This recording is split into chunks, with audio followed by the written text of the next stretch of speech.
Hello, everyone, and welcome back to SALT Talks. My name is John Darcy. I'm the managing director of SALT, which is a global thought leadership forum and networking platform at the intersection of finance, technology, and public policy. SALT Talks are a digital interview series with leading investors, creators, and thinkers. And our goal on these SALT Talks is the same as our goal at our SALT conference series, which is to provide a window into the mind of subject matter experts, as well as provide a platform for what we think are big ideas that are shaping the future. And we're very excited to bring you the next edition in our digital asset series of SALT Talks with Michael Novogratz and Ari Paul. First, I'll introduce Mr. Novogratz. Michael Novogratz is the founder and CEO of Galaxy Digital. He was formerly a partner and president of Fortress Investment Group. Prior to Fortress, Mr. Novogratz spent 11 years at Goldman Sachs, where he was elected partner in 1998. Michael served on the New York Federal Reserve's Investment Advisory Committee on Financial Markets from 2012 to 2015. And he serves as the chairman of the Bail Project and has made criminal justice reform a focus of his family's foundation. He also serves as the chairman of Hudson River Park Friends and sits on the boards of NYU Langone Medical Center, the Princeton Varsity Club, Jazz Foundation of America, and Artists for Peace and Justice. And just some editorialization from my perspective, Michael was one of the first major players from what I guess you could term the legacy alternative investment universe to really dive headfirst into Bitcoin and digital assets. So we have to give him a lot of credit for that. Ari Paul co-founded BlockTower Capital in 2017 and began his career in the financial services industry in 2006. Between 2006 and 2010, Ari was a trader and derivatives market maker at Susquehanna International Group, and then a proprietary derivatives trader until 2013. Between 2013 and 2017, Ari served as the portfolio manager and risk manager for the University of Chicago's $8 billion endowment, where he managed a tail hedging strategy via long volatility investments. In his role, Ari also worked with the chief risk officer in risk management and analytics and performed research on the characteristics of endowment investments and asset classes, including researching cryptocurrency. Ari began his investment in cryptocurrency in 2014, and he's previously invested in exchange-traded crypto assets, initial coin offerings, and other parts of the crypto and blockchain ecosystem. Hosting today's talk is Anthony Scaramucci, the founder and managing partner of Skybridge Capital, a global alternative investment firm that recently invested several $100 million into Bitcoin and launched a Bitcoin fund to allow other clients to access the market in a pure play format. Anthony's also the chairman of SALT. And with that, I'll turn it over to Anthony for the interview. And also trade through Galaxy, right? Yep. Is that you, Galaxy Digital, Michael Novogratz? That sure is me. So thank you. So I'm going to start with you, Novo, because Ari and I are just getting to know each other, but you and I are long lost friends, probably related somewhere, just given the level of flamboyance and fashion and all the other stuff that goes on. So you are a legendary macro trader. You're a brilliant investor. You had a great celebrated career at Goldman, and then you went on to Fortress. But you had this aha eureka moment on Bitcoin. When did that happen, Michael? Why did it happen? And when did the light go on for you where you became where you are in Bitcoin? Well, listen, I started investing in Bitcoin, call it 2013. And originally it was a speculative move. Someone called me up and said, hey, what do you think about this? I didn't think anything about it. So I looked into it and realized it was a perfect asset for speculative frenzy, right? For people to get excited about. It was a new technology back then. It played right into the heart of people being frustrated with the government, right? We had the great financial crisis in 2008, the European financial crisis in 2012. We were in the middle of QE, and people didn't trust banks. They didn't trust central banks. They didn't trust authority. And that was this kind of ethos of the Bitcoin community, of Satoshi's first, white paper. Let's do a currency at that point, a store of value now that lives beyond the borders of government. And I was like, there are enough libertarians, hyperinflation people, people that want to live off the grid, the cypherpunks, all of these many communities were buying into this, and the Chinese were buying. So I thought this is a pretty easy thing. It's going to go higher. And so I bought a bunch when it was about 100, but really not with a religious zeal, thinking this would be a great speculative trade. And quite frankly, wanted to sell it at 1,000. my partner, one of my partners at the time really didn't want to, and convinced me not to through coercion. And, went back down to 200. I thought, oh, I told you so. I'm kind of happy now at 36,000, 37,000 that I didn't sell. Partly because when you sell your whole position, it's hard to ever buy the same amount back. I really got my religion, though, when I walked into, the offices of a company called Consensus in Brooklyn, in Bushwick, Brooklyn, run by a guy named Joe Lubin, who happened to be a college roommate. And this was right after I left Fortress, late 2015, and they were just launching Ethereum. Right? Ethereum, the token was trading about 97 cents. Maybe it had been in existence for 4 or 5 months. But he was starting this company, Consensus, and I walked in and I saw this group of people, young and old, plotting out this financial revolution, plotting out not just the financial revolution, a kind of worldwide revolution. And I realized that there was a religion to this stuff, that people were in it not just for the money, they were in it for change, to rebuild the financial system in a more egalitarian way, in a more transparent way, in a fairer way. What we're seeing now called DeFi, they were talking about back then. But they were also talking about it for the music industry, for publishing, for almost every industry you can think about. And that got me really thinking that there's a passion behind these communities that doesn't exist in very normal, maybe it exists in the Tesla maniacs, but in general, you don't see people with Ford tattoos. Wow, there are a lot of Bitcoin tattoos, right? They're purpose-driven movements. And that got me really excited because it aligned up with my social consciousness, the way I saw the world. And I was like, this is cool to be part of a revolution that wants to, kind of do good. And so that's when I really plunged in. I bought a ton of Ethereum. It went up that year. 2017 became this amazing speculative bubble. And at that point, I was like, okay, we're going to start a company. And we started Galaxy really in early 2018, right as the bubble was popping. And I knew it was a bubble. I talked about it being a bubble. I sold a lot of stuff.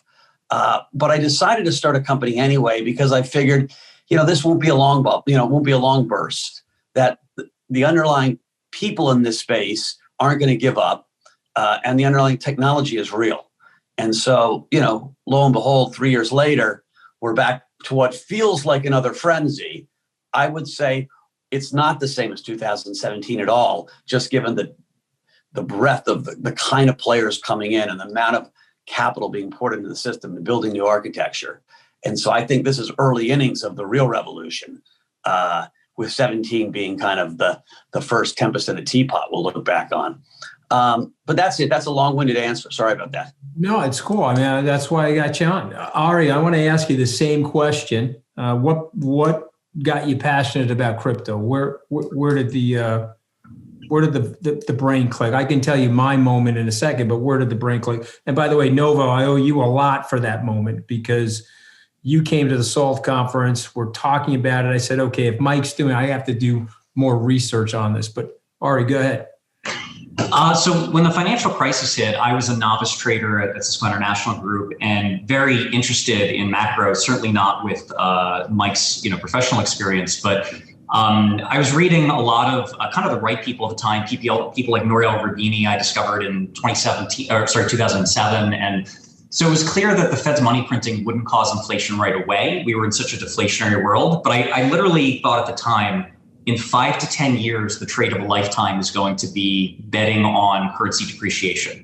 And that kind of started me searching. And it took, I'm not the fastest learner in the world. So even though I came across Bitcoin in 2011, it didn't click for me that Bitcoin could be that asset. It wasn't until 2014 that things kind of clicked. And I'm like, okay, insofar as people, whether or not we get inflation, whether or not we get extreme currency depreciation, fears of that will increase. And I was an options trader. You can think of it almost like an option where if volatility increases, the option's more valuable, whether or not we end up finishing in the money. So what we're seeing today is exactly that. Whether or not we end up getting inflation, people are much more concerned about it today. The idea of us having, high single digit inflation in 5-6 years doesn't sound crazy anymore. So I would say the first kind of thing that had me looking, basically I was looking for Bitcoin. I was looking for what is the play when central banks around the world quadruple the money supply. I recognize that it might take 5 years for that to start trickling in, given the velocity of money fell. And Bitcoin is so clearly that asset, having a fixed supply, total radical transparency. One thing I'd say is that I don't think Bitcoin is competing as a technology. It really is, as an analogy, it's closer to something like a Lloyd's of London or a JP Morgan, in the sense that no one thinks JP Morgan is going to go away because a new competitor says we can undercut them on fees by 10%. It's competing on longevity, on adoption, on network effects. I'll stop there. So Novo, the volatility of Bitcoin is a major concern for skeptics, okay? Why is Bitcoin so volatile when you think about all the convergence of buying right now, and as it's making this transcending moment into the institutional class of investors? Why is it so listen, in 2017, I would have told you that 99% of buying was retail. That number is coming down, but it didn't start coming down really till this year. So crypto was set up as, an alternative to institutions, right? It was set up to live outside of institutions, and it played into this retail. But more importantly, the real big exchanges where there was great innovation, all were in Asia. So you're talking about places like Binance and Bitfinex and BitMEX and Wobi. If you think about it, they played right into the Asian love of gambling and set up what I'll call Macau 2.0, right? These are really big exchanges that offer up to 100 times leverage. Think about that, Andy. I'm a rich guy. And when I go to, Goldman Sachs or UBS and I want to, borrow money to buy equities, maybe they give me 2 times leverage. And if I want to short something, I get no leverage. And that's with a giant balance sheet, right? We have all these rules about how much leverage we let people take in the equity market or even in the currency market. But in the crypto market, in all these exchanges, you can get 100 to 1 leverage. I mean, that's near insanity. And so what you have still is the remnants of this giant gambling class, mostly from Asia, but not all from Asia, this giant gambling class that has used this as an alternative to Macau. And we're seeing now this transition from retail into much deeper institutional hands that over time will mute volatility. And you can see it. There's a great chart, Ari probably has it, of how fast coins are coming off exchanges, right? They're going somewhere. They're going into, cold storage at institutional custody places. They're going into, lending businesses. But they're moving off exchanges at a rapid pace. That tells me this shift is happening. Right now, Ethereum is trading at 190 vol. I was trying to buy some options last night. I was like, at 190 vol, that's a lot. Bitcoin's up 140, 150 vol. That's unsustainable. We are not going to be in this frenzy forever. There will be a blow off top at one point. You'll consolidate and things will calm down. People will lose some money. People will make some money. I've never seen markets literally trading in this kind of frenzy. I was going to buy some Ethereum last night. And I got a phone call. I was pricing up some options. The vol was too expensive. I got a phone call. It was a 30-minute phone call. I came back and it was up 7%. I was like, oh, that's great. And it's up another 7 since then. And so when you see price action like this, something special is happening, but you also have to be very careful. So Ari, you get to look at most of this landscape. So explain to our viewers the supply-demand dynamics for Bitcoin today.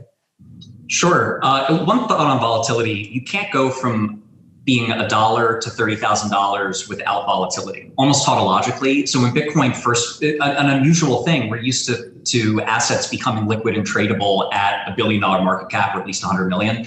Bitcoin started trading when it had a market cap of something like less than $5 million. And so you can't get from a $5 million market cap to a 300 billion, $500 billion market cap without incredible volatility over 11 years. So Yeah, as we're kind of in price discovery mode, and that's really what it is. So one other angle to think about this, I was at the endowment world where we're constantly saying, man, it's so hard to get alpha. The world's best fund managers are really happy if they eke out a few percentage points of alpha on $10 billion a year. And we want to look at asset classes that are inefficient for various reasons. And so what we've seen, my basic thesis for crypto as a whole, being in a bull run, a secular bull run, is it's not a set of market participants that are repricing the asset. It's a growing set of market participants every couple of years, where as the regulatory ambiguity falls away, as the operational burdens fall away, as you get legitimate and name brand custodians like Fidelity, basically as pensions and as new institution types, as pensions are able to buy the asset, suddenly the number of market participants increases exponentially. So we're in kind of this price discovery mode with ripples of new types of market participants gaining access to the asset. And it's not going to be steady 1% every day, right? Because when you're in a bull run, speculators see the 1% daily gains, they start adding leverage, it feels like free money, so then you get overextended, then you correct. So the supply demand dynamic today, as Mike noted, we've seen tons of Bitcoin moving off exchange. Every data point we have on this is massive institutional buying. You have some quantitative data, things like inflows into Grayscale, which are inflows into the closed-end vehicle. That was, I believe, $3.8 billion in Q4, which was close to everything that had ever flown into Grayscale prior to that.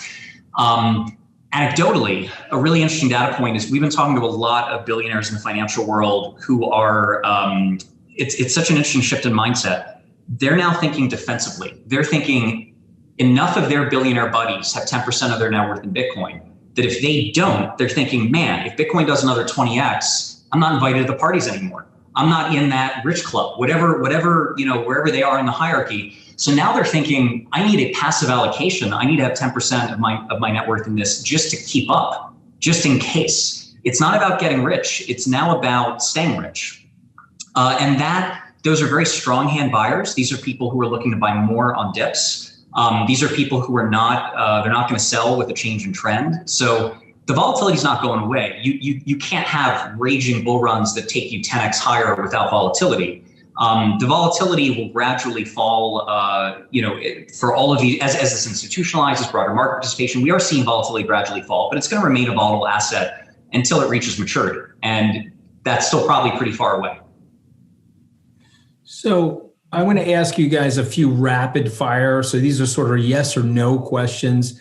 Then I got to turn it over to the millennial. It sucks for me, but it's part of his contract. His agent puts pressure on me where Darcy has to ask some of these questions. So let's go over a couple of rapid fire questions, okay? And they're short answers. Michael, where's Bitcoin on 12/31/21? 65,000. Ari, where's Bitcoin on 12/31? At 85,000. 85,000. Okay. Like the price is right here. All right. Okay. So we're keep going. Okay. Michael, yes or no? Okay. Goldman Sachs will have a Bitcoin fund in the next 2 years. Yes or no? Yes. Ari? Yes. Okay. BlackRock. Will BlackRock have a Bitcoin fund? Yep. Yeah. Okay. Gary Gensler, somebody we both know, Michael, maybe Ari knows him as well. We had the opportunity to work with him at Goldman. Great guy. He's going to be the SEC chairman. Is he going to be pro Bitcoin, medium Bitcoin? Is he going to be the mama bear, baby bear, or papa bear of Bitcoin? He is very knowledgeable on crypto. And so I think he's going to be a real positive for the space. He's going to be tough on banks, right? He's progressive. He's kind of in my camp, not your camp, but he'll be very fair and very. I might be in your camp now, Novogratz. I know this guy. We're moving you over. Yeah, he destroyed one of the major political parties. The party of Lincoln. The guy took it out, put it in a paper shredder. But this is about Bitcoin. We're going to keep it on Bitcoin, not my political theories. Go ahead, Ari. What do you think of Gary? The concern, I think, for the industry is that Gary views most tokens as likely securities. So you have Bitcoin, but then you have 300 other meaningful assets with real market cap, real value. And the concern is that a lot of those had offerings that may have been unregistered security offerings. So Ethereum is a great example of this, where the SEC has said in not as an official statement, but they've had representatives say at conferences that they view it as grandfathered in, that they don't intend to go after Ethereum, even though the initial offering may have been technically an unregistered security offering. So the concern with Gensler is that he may be much more aggressive on that front with other assets. Probably very pro Bitcoin. As Mike said, I mean, he was a professor of blockchain, I believe, at MIT. Very, very knowledgeable, but aggressive on the regulatory side. So what the whole crypto world is paying attention to is how, we just had the Mnuchin proposed rule out of the Treasury Department.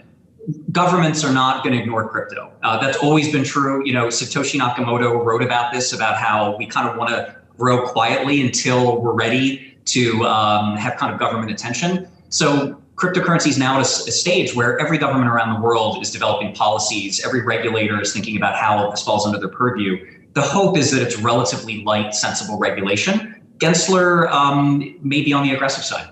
Okay, Michael, the date that a crypto, let's say Bitcoin, the date that a Bitcoin ETF is approved? Within 12 months. Okay, Ari? I don't know, but I'm optimistic. I hope Mike's right. Okay. All right. I'll say yes if I have to give a minor. Andy, let me elaborate a little bit. So, right.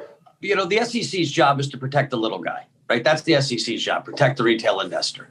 And they've allowed the Grayscale Trust, which is an amazing piece of business for Barry Silbert and his team, to grow to $25-30 billion, where investors are paying high fees. They're being arbitraged every day by hedge funds, right? Hedge funds put in Bitcoin. Retail investors buy it at a 20-25% premium, 18% premium. It changes day to day. And so you've got retail paying high fees and buying at bad prices. But that was okay. The SEC let that go, but they wouldn't let an ETF go. I mean, they were just ass backwards on this whole thing. Chairman Clayton didn't really get it. And I think Gary Gensler's far, far more attuned to what his role is and understanding the intricacies of crypto. And so we're going to have an ETF. It's going to make the Grayscale premium go from where it is to probably negative. It's a giant closed-end fund. I wish I owned that closed-end fund. It's going to be there for a long, long time. But most closed-end funds trade at a discount to NAV. And I think in time Grayscale will too. It will once there's an ETF. And so I think that will be the big transition this year. Okay. I got to tell you something, Ari. You got like a really cool camera going. It's like you're coming in and you're coming out. I feel like Scorsese's directing the Salt Talk, but at any moment, just don't go into like a whole, Scarface mode or something like that, God forbid. Okay. Go ahead, Darcy. I know you're dying to ask questions. We got the millennial on that's been long Bitcoin since before it was invented. Go ahead. Michael, I want to start with you. You mentioned earlier that the 2017 rally was driven a lot by retail investors. You said, I think 99% you felt was retail speculation. And now that percentage is shifting towards institutions. In your view, what is that percentage today? And what type of interest are you fielding from institutions, whether it be pension endowments, large investment firms, insurance companies? What type of interest are you fielding in Bitcoin today? I think if you add high net worth into that bucket, right, which are many institutions themselves these days, that's all our business because we were set up as an institutional business. I would tell you, Galaxy's mantra was we're going to be the bridge between crypto and institutions. And man, it was kind of lonely for a couple of years, right? Our business wasn't great until really it all shifted with COVID. And post-COVID, we've had these two tailwinds, right? We've had this macro story because of the money printing that is a beautiful tailwind for Bitcoin, the story that Ari was telling eloquently earlier. You've also had the digitalization of everything, right? That, from us doing this on Zoom to the hyper acceleration of that. And that's really played into the Ethereum community. It's played into stable coins, right? All of us saying, shit, I wish they could have done the COVID checks, directly as opposed to, getting them in the mail. We should all have wallets. We should, the government should be able to, direct payments through a payment system that's wallet based. And so we're going to have central bank issued digital currencies. They're coming in every single major country.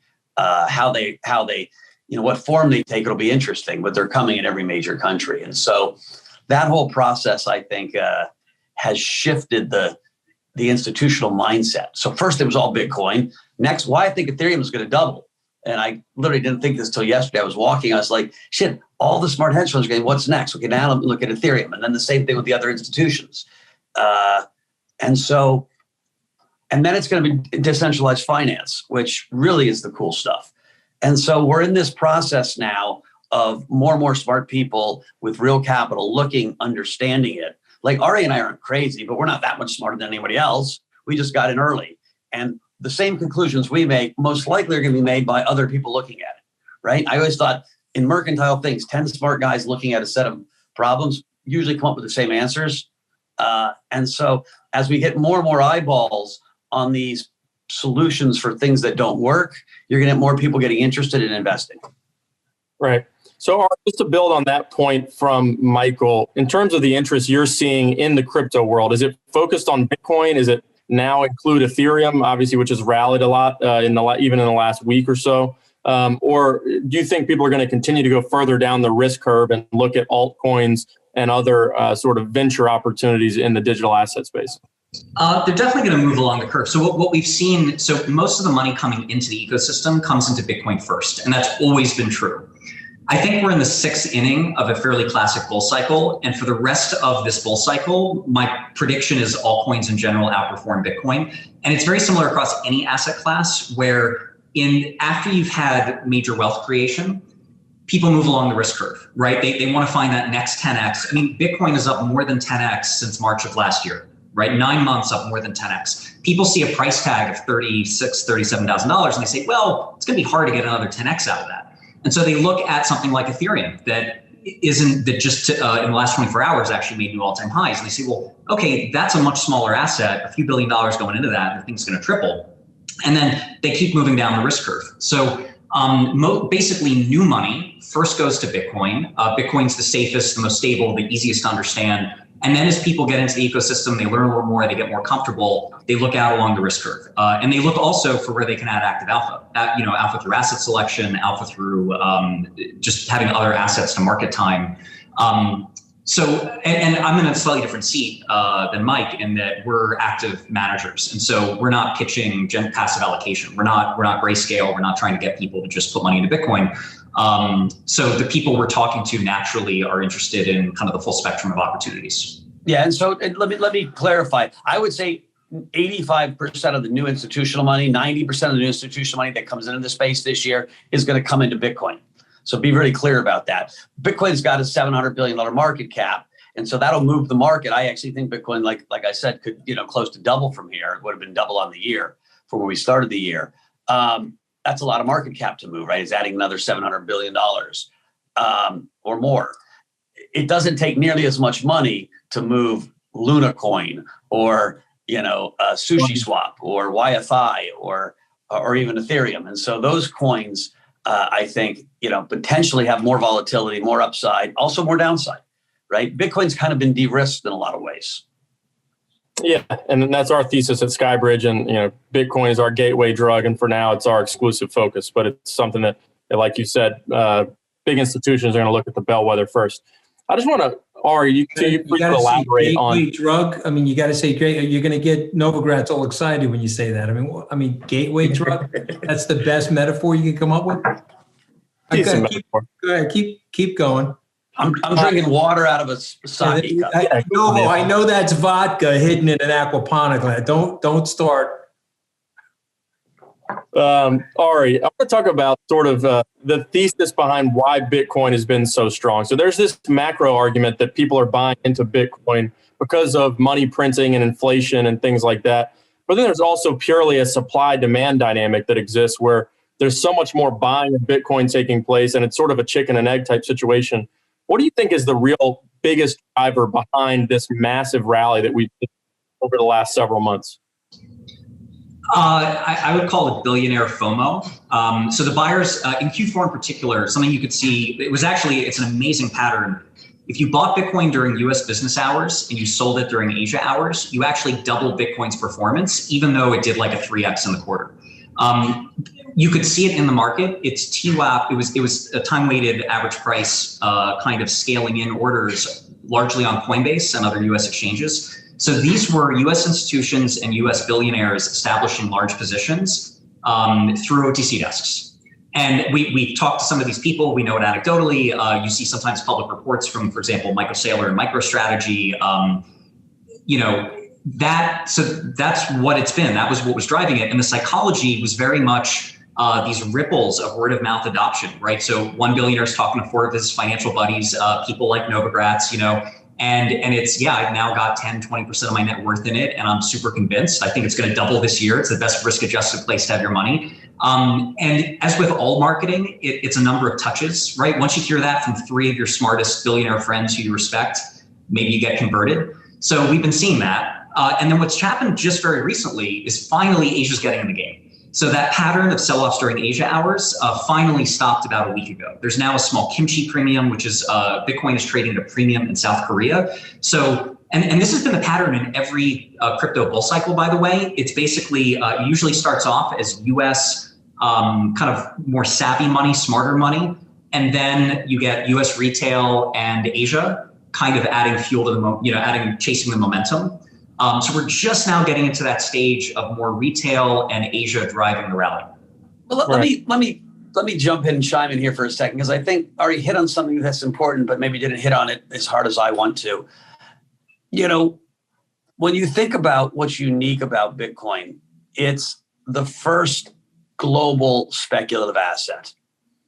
Really, period, right? We never had an asset as distributed as Bitcoin, right? Bitcoin's owned by over 120 million people now. And so in every village, there's a Bitcoiner trying to convince their friends that this is the cool thing. And so, right, if you're running, Apple or Tesla, you've got usually one guy out there as a salesman, right, who's selling this company, and then, who's telling the story of this company. In Bitcoin, I'm one of 15 people that seem to show up on CNBC, weekly, telling the Bitcoin story. There's podcasts galore, but there's people in every village in the damn world who are Bitcoiners who feel like it's their job to proselytize about why. And so we have never had a asset that has a retail base in Iran, a retail base in India, a retail base in Africa, a retail base in Korea, passionate retail bases, right? All over the world. And so what we're seeing is this viral effect, right? This networking effect that's accelerating. Ari told you about a really important network, right? The good old Billionaire Boys Club. I was on an early call that a friend of mine set up, and I looked around and I was like, Jesus, there's like 30 of the richest guys I've ever seen on this call. And from that call, a lot of them end up getting involved in the crypto space. Some with us, many not with us. And so you have these mini ecosystems, but they're developing everywhere. And that's the power of this community, an asset. It's the power of decentralization, right? There's not a CEO of Bitcoin. I like to think I am sometimes, but I am absolutely not the CEO of Bitcoin, right? I used to call myself the Forrest Gump of Bitcoin.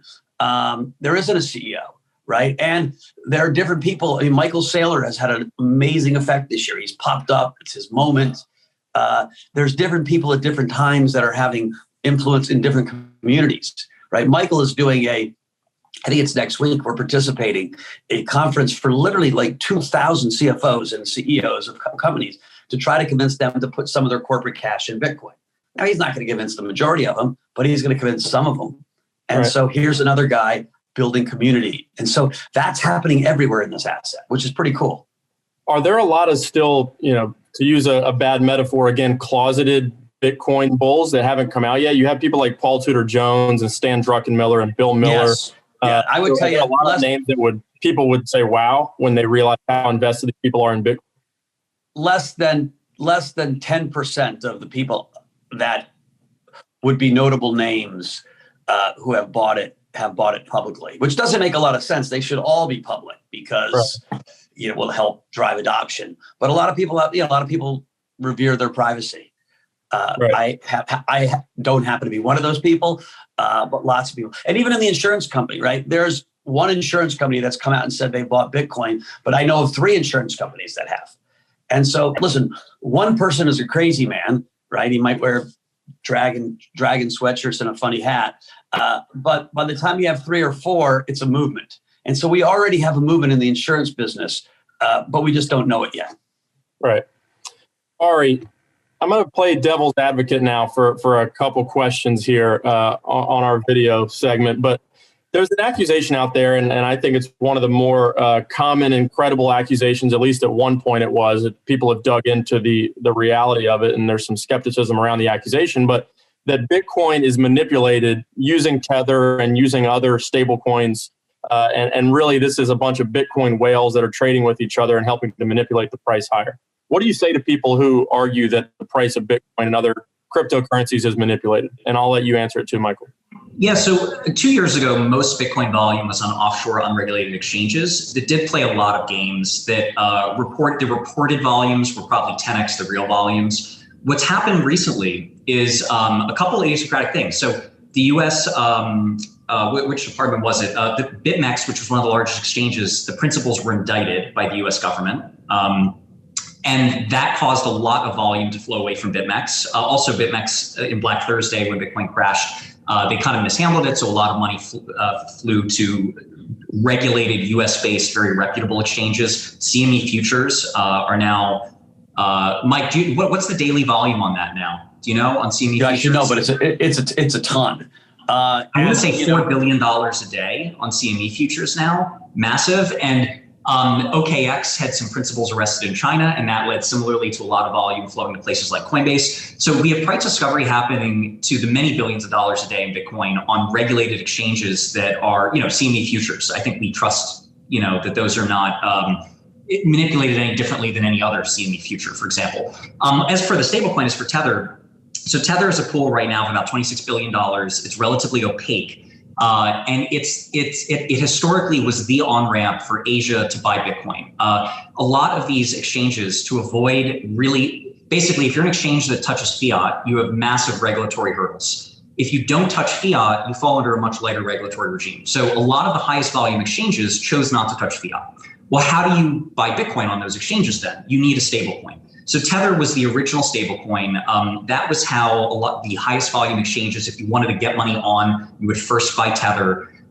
Tether's opaque because basically the banks that serve Tether don't really want to be public. One is Deltec, but there's a few that don't because they're afraid it would just put them in regulatory crosshairs, even if they're not doing anything illegal. So for example, I had a bank account shut down because I transferred money from that bank to Coinbase. Totally legal transaction. Coinbase is a regulated US entity. The bank shut down my account because they just don't want to deal with compliance around crypto, right? So it's easy to see why a lot of banks would not be public, but they're holding $5 billion of Tether's money. So I think it is a legitimate concern in the sense that I can't prove that nothing funny is going on, right? It's too opaque. With that said, all the criticisms that have been circulated are very weak. Most of it is very easy to explain. For example, people point out that Tether transactions happen in round numbers. They batch. Like many entities, they just batch transactions daily. People have pointed out correlation between Tether printing and Bitcoin rising. Well, of course, it's the on-ramp, right? People give $100 million to Tether, they convert the Tether, they send the Tether to an exchange and they buy Bitcoin. So of course you would expect there to be a high correlation, right? Tether printing is generally bullish because it's an on-ramp that people use to buy Bitcoin. So my best guess at the moment is that Tether is legitimate. I don't think it's manipulating anything. With that said, it is a systemic risk.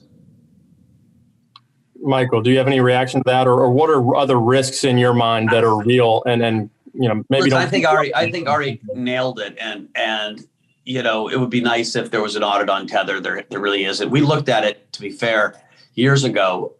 They had a partner who wanted to get rid of it at one point because of it was kind of dragging down Bitfinex. Bitfinex was a very profitable exchange for them, and the thought was sell it to someone in the U.S. who could then bring the regulators in and kind of make sure it was legit and clean.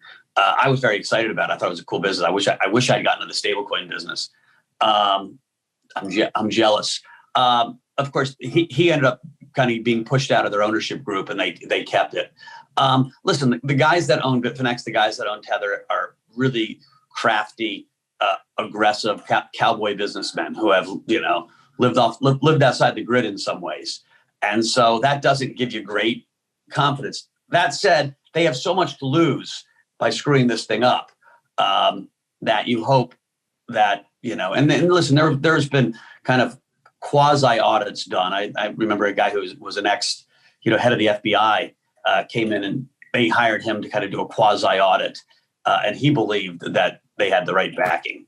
But right now, in some ways, it doesn't matter till it matters. People see Tether as a legitimate, store of value. And what would be really fascinating is if you could create something that then drifts away from being backed, that people just trust anyway. Then all of a sudden you've got seigniorage. Then you've made a money printing machine. I mean, that's the fear, right? That because no one believes that's the case right now. If they're doing that, man, they're good.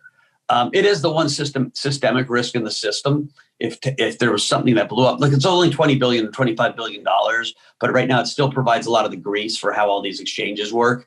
And so it would be a real win for places like Coinbase and Kraken and the more established regulated places are, US places. It would hit Bitcoin price temporarily, but things would then, I think, just regroup. Right. Michael, what are you worried about? You talked about Tether being one of the systemic risks with Bitcoin and crypto. What other risks are you worried about related to that asset class? Listen, whenever you're trading at 170 vol, I look at price Ethereum options, there were 190 vol offered last night. Whenever things are moving this fast, people make mistakes. Mistakes get really costly.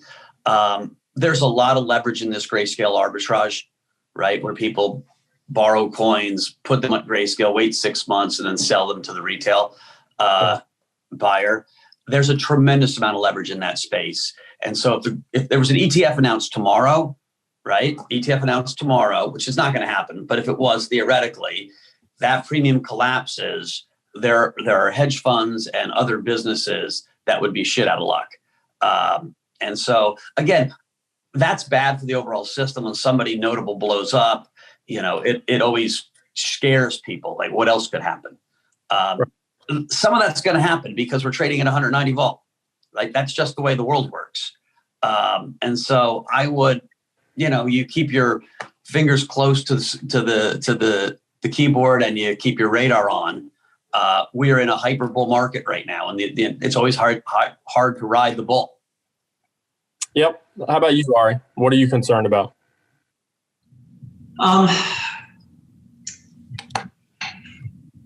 So I have a risk manager background, so I always have a long list of concerns. I'd say at the moment, though, I think Mike and I are on the same page of our analysis of you have money flowing in that is strong hands that are buying for the long term, that are looking at dips as opportunities. So I agree. I think if Tether were to collapse tomorrow, basically in any hyper volatile bull runs, you get big pullbacks, you get 30% pullbacks on the way. And those are always terrifying. Those always happen because of a headline. And the headline's usually real, right? It's usually something actually happens that's scary. You fall 30%, and then everyone remembers, wait, we think this thing's higher in 2 years. So why wouldn't we be buying this dip, right? So I would say, Tether is up there. You have a lot of kind of smaller scale risks. In DeFi, for example, there's constant hacks and exploits of the smart contracts. And if you're in DeFi, if you own assets, that could be systemically dangerous to Ethereum if you had a much larger scale, if you had $1 billion taken out of DeFi, for example. Other than that, I don't think there's anything imminent on the regulatory front, but I am a little bit concerned that now we have Democrats controlling Congress. We have seen some legislation that's pretty adverse coming from the AOC crowd. So far, it's fringe. It doesn't look like it has congressional support. But, as this bull market plays out under a Democratic administration, Democratic Congress, I think we're likely to face some onerous regulation that may prove challenging, may create some of those dips that are then the good trading opportunities for people like Mike and I.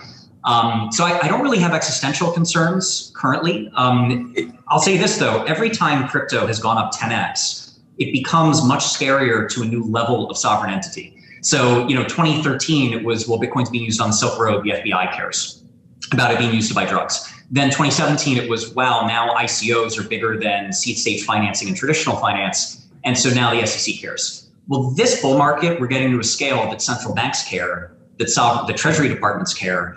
And I think at least in some parts of the world, we will see more meaningful pushback. And it's hard to predict how that'll play out. And I think that's probably at least 6 months away. It's probably another 100% rally in Bitcoin first. But at some point, that'll be a risk. I'm going to ask Let me add one thing. Go ahead. One thing that's driven me crazy is, and I would call myself a progressive, or certainly center left, is that the progressive, you have this legislation that Rashid Tlaib put out, like Bitcoin and crypto at its core. The reason I got in it is that it's progressive, right? The banking system has not been progressive, right? The banking system charges huge fees to people with no money, and smaller fees, and gives great access to people with money, right? I mean, the way the whole IPO game is played is all the richer you are, the more you make free on the IPO game. And so in some ways, that group of politicians have it backwards. I've made it my mission this year at one point to sit down with AOC and some of the other, Dems, and try to help them understand that, like, we're on their side. I got into this, basically for that reason. And so it's in some way bizarre. Now, listen, part of it is it would help if there was more diversity in crypto, both gender diversity and racial diversity.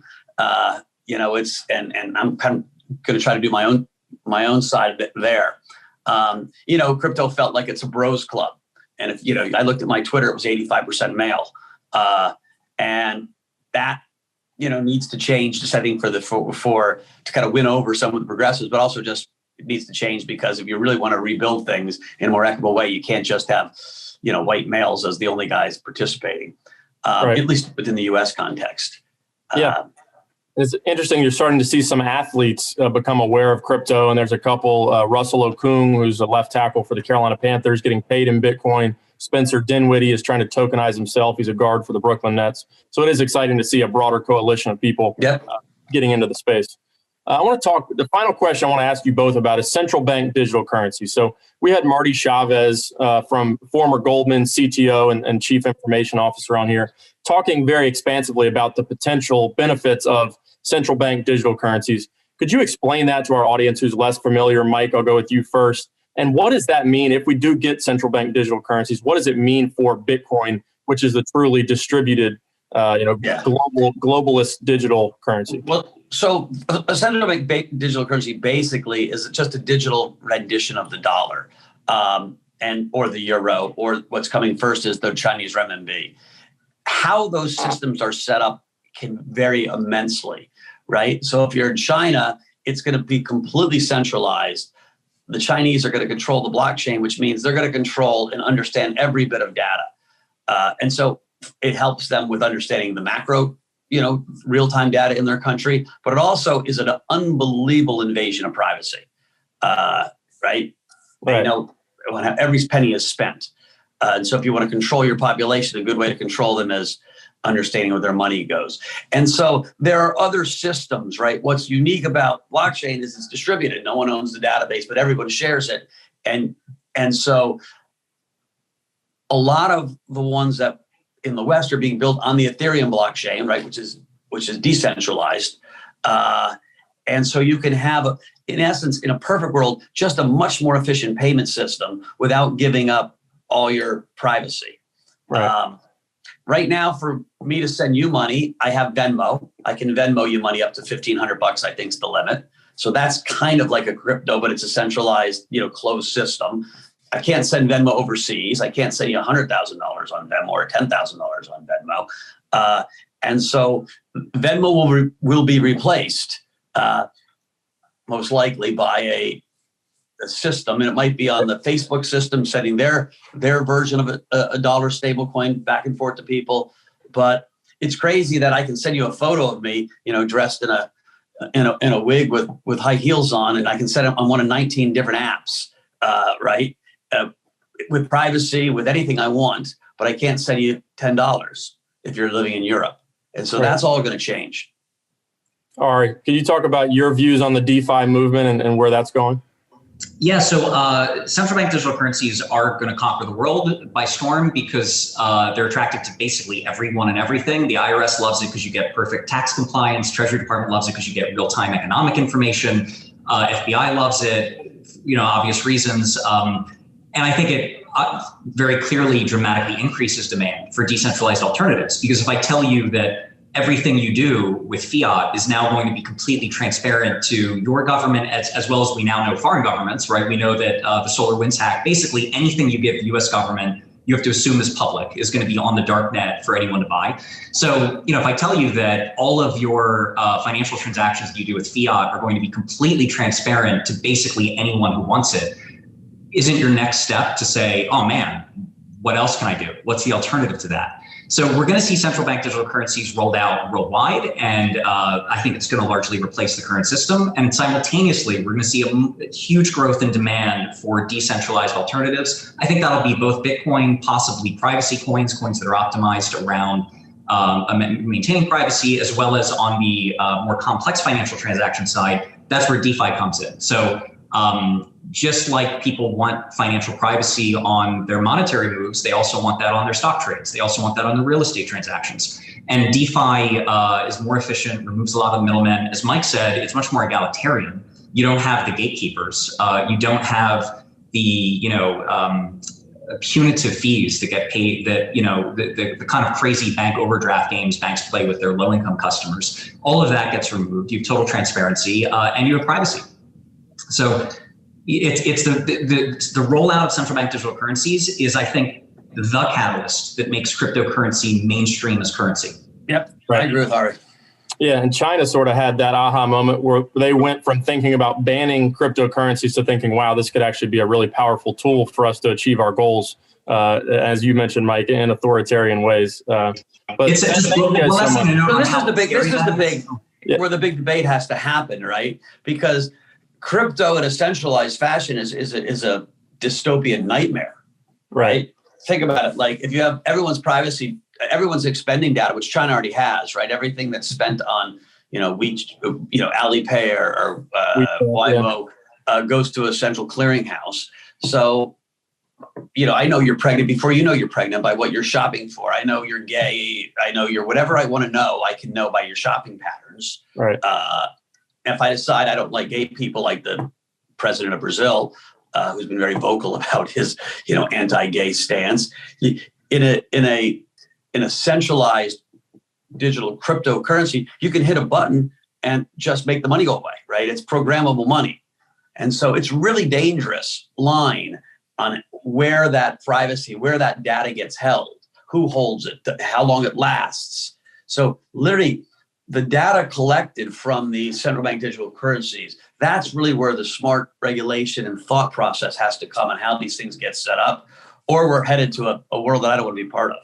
That's so key. I want to emphasize it, that it's not just transparency, but it's control. So China so currently, if basically any government wants to financially censor citizens, they kind of have to do it manually. It's kind of like, let's create a list, let's give that list to different banks, different entities.